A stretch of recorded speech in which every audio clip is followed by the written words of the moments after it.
Peru protests, high-level talks amid deepening crisis.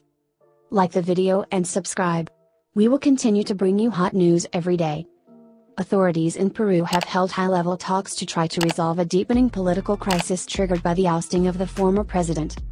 The Council of State, the body made up of representatives of all branches of power, and church leaders had a 3-hour meeting in the capital, Lima. Earlier, 2 government ministers resigned, following days of violent protests over the impeachment of Pedro Castillo on 7 December. More than 20 people have been killed. After the meeting on Friday evening, the head of the National Board of Justice, José Avila, called on Peruvians to avoid violence and engage in peaceful dialogue with the authorities. He said government ministers would be traveling to the areas where people were protesting, in order to promote such a dialogue. The new president, Dina Boluarte, gave no statement to the press.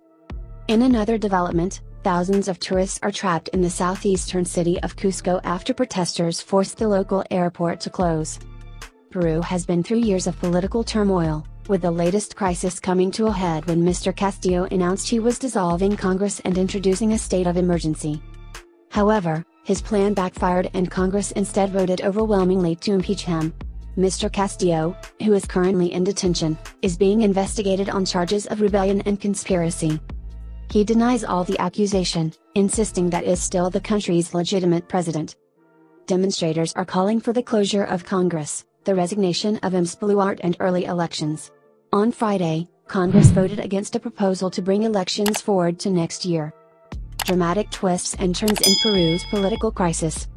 Thursday's clashes between the army and Castillo supporters in the central Ayacucho region left at least 8 people dead, health authorities said.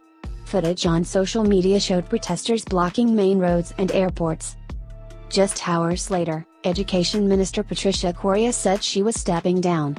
In a Twitter post on Friday, she wrote that the death of compatriots has no justification, and that state violence cannot be disproportionate and cause death. Culture Minister Jair Perez also resigned. The protests are also affecting the country's tourism industry.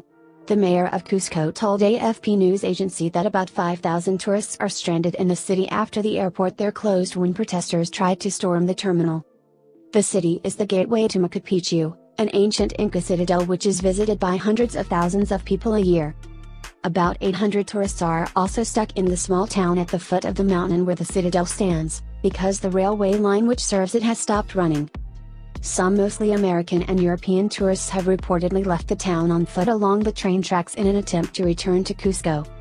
We hope the video was useful to you. Like the video and subscribe. We will continue to bring you hot news every day.